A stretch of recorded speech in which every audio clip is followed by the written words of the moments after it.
कर्जमाफीसाठी अहमदपूरहून निघालेल्या शेतकऱ्याची प्रकृती बिघडली.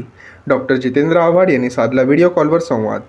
राष्ट्रवादी काँग्रेस शरदचंद्र पवार पक्षाच्या पदाधिकारी शेतकरी समर्थनार्थ रस्त्यावर उतरणार.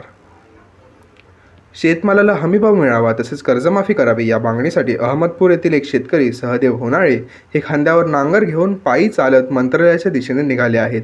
मात्र ठाण्यात येताच त्यांची प्रकृती गंभीर झाल्याने त्यांना सिव्हिल रुग्णालयात दाखल करण्यात आले.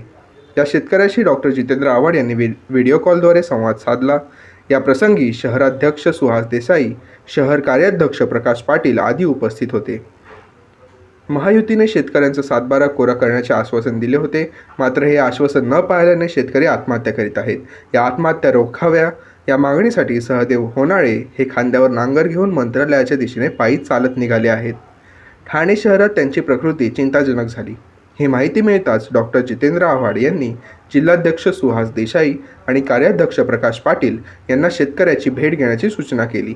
त्यानुसार राष्ट्रवादी काँग्रेस शरदचंद्र पवार पक्षाचे पदाधिकाऱ्यांकडून होनाळे यांची भेट घेऊन त्यांना दिलासा दिला.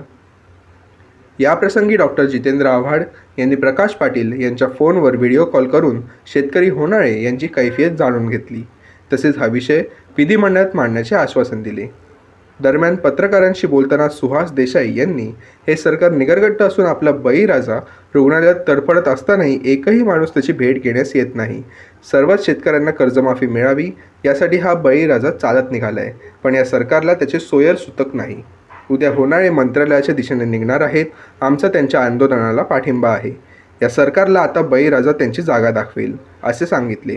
तर शेतकरी सहदेव होनाळे यांना या प्रसंगी अश्रू अनावर झाले.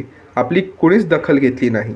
डॉक्टर जितेंद्र आव्हाड, सुहास देसाई, प्रकाश पाटील यांनी आपली कैफियत जाणून घेतली. हा आवाज आता सरकारपर्यंत पोहोचावा अशी विनंती त्यांनी केली.